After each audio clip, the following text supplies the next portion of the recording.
বিজয়া দশমীর দিন সকলেই আমরা মিষ্টি মুখ করে থাকি। এই রকম শুভ দিনে যদি বাড়িতেই কিছু মিষ্টি তৈরি করে নেওয়া যায় তাহলে ভালোই হয়।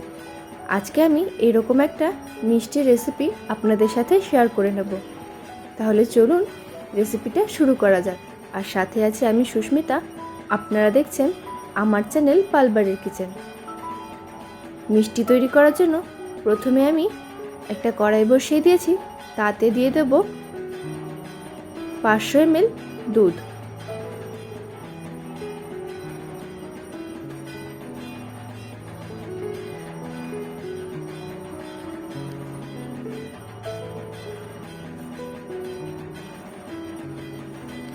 দুধটা দিয়ে দিয়েছি, এরপর এটা ফুটিয়ে নেব।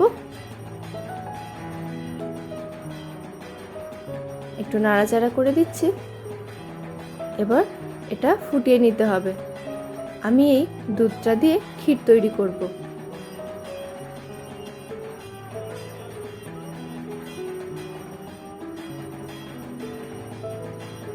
খুব ভালোভাবে দুধটা ফুটিয়ে নিতে হবে।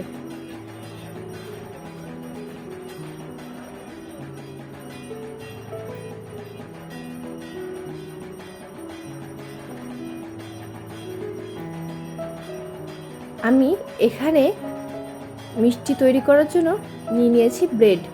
দুধটা দিকে ফুটতে থাকুক, ততক্ষণে এই ব্রেডগুলোর এই সাইডগুলোকে আমি কেটে বাদ দিয়ে দিচ্ছি। এগুলো থাকলে মিষ্টিটা দেখতে ভালো লাগবে না, আপনারা এই ব্রেডের সাইডগুলো কেটে বাদ দিয়ে দেবেন।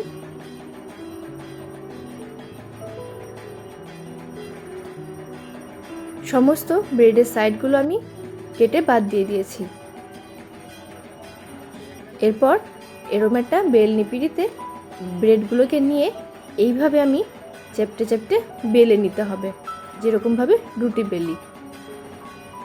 তাহলে ব্রেডগুলো পাতলা হয়ে যাবে আর মিষ্টিটা তৈরি করতে সুবিধা হবে। সমস্ত ব্রেডগুলোকে এই একইভাবে আমি বেলে নেব। সমস্ত ব্রেডগুলো এভাবে আমি বেলে নিয়েছি। আর দুধটাও দেখুন অনেকটা টেনে এসেছে। এই সময় আমি দিয়ে দিচ্ছি গুঁড়ো দুধ। এখানে আমি 200 গ্রাম গুঁড়ো দুধ ব্যবহার করেছি। গুঁড়ো দুধটা দেওয়ার সময় এইরকম কন্টিনিউ নাড়তে হবে, না হলে কিন্তু ডেলা পেকে যাবে। এইভাবে কন্টিনিউ নাড়তে থাকতে হবে। দেখুন কতটা টেনে এসেছে। এরপর আমি এখন দিয়ে দিলাম কাজু গুঁড়ো। এখানে আমি কাজুটা গুঁড়ো করে নিয়েছিলাম, দিয়ে দিলাম। এই কাজু গুঁড়োটা দিলে কিন্তু পুরের টেস্টটা দারুণ আসে। আপনারা অবশ্যই এই পুরটা তৈরি করার সময় কাজু গুঁড়োটা ব্যবহার করবেন। পুরটা তৈরি হয়ে গেছে আমার। এবার এটাকে ঠান্ডা করে নেব। এরপর আমি আবারও আরেকটা কড়াই বসিয়ে দিয়েছি। কড়াইতে আমি দুধ দিয়ে দিচ্ছি। এখানে আমি 500 ml দুধ নিয়েছি। এই দুধটা এবার আমি ভালো করে ফুটিয়ে নেব। এই দুধটা আমি বেশি ঘন করব না। এই দুধটা আমি মিষ্টিটার ওপর থেকে ছড়িয়ে দেওয়ার কাজে ব্যবহার করব। তবে খুব বেশি পাতলাও রাখা যাবে না। আমি এখন দিয়ে দিলাম পরিমাণ মতো চিনি।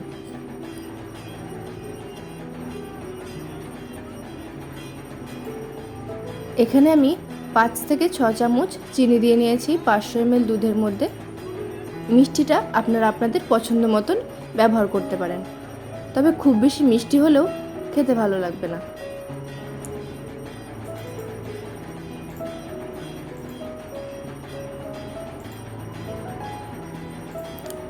দুধটা ফুটে উঠেছে, এবার একটু ভালো করে নাড়াচাড়া করে নিচ্ছি।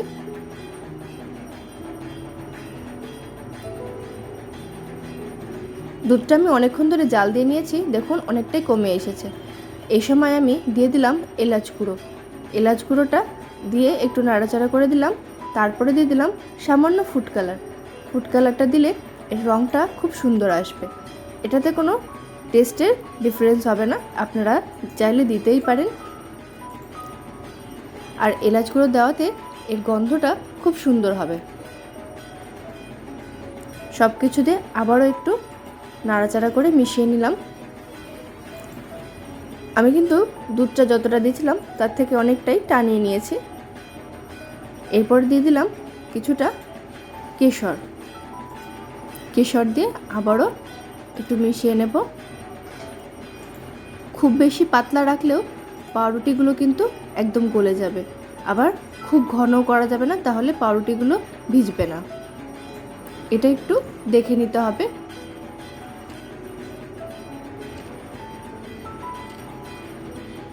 আপনারা দেখেই বুঝতে পারছেন আমি কতটা দুধটা টানিয়ে নিয়েছি। দুধটা আমার ফোটানো হয়ে গেছে। এরপর আমি ঠান্ডা করে নেব। এরপর আমি একটা প্লেটের ওপর পাউরুটির একটা স্লাইস নিয়ে নিয়েছি। তারপর যে পুরটা তৈরি করেছিলাম সেই পুরটা এর ওপরে দিয়ে দিচ্ছি। পুরটা এরকমভাবে ছড়িয়ে দিতে হবে।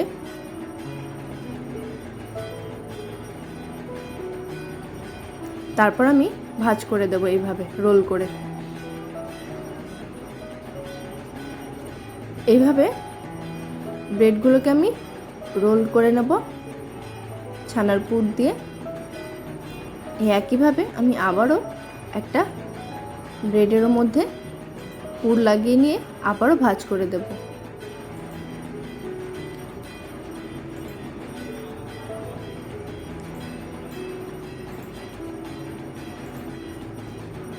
এইভাবে সমস্তটা আমি তৈরি করে নেব। সবগুলো আমার তৈরি করে নেওয়া হয়ে গেছে। এরপর যে দুধটা আমি ফুটিয়ে নিয়েছিলাম সেইটা এর উপর থেকে এইভাবে ছড়িয়ে দিতে হবে।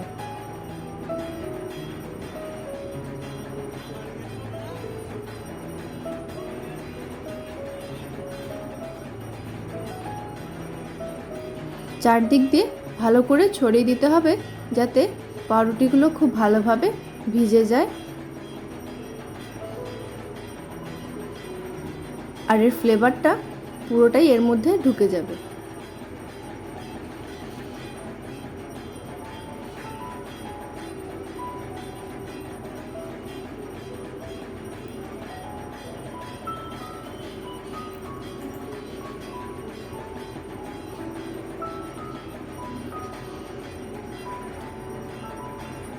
দেখুন আমি সমস্ত দুধটা এর উপর থেকে স্প্রেড করে দিয়েছি।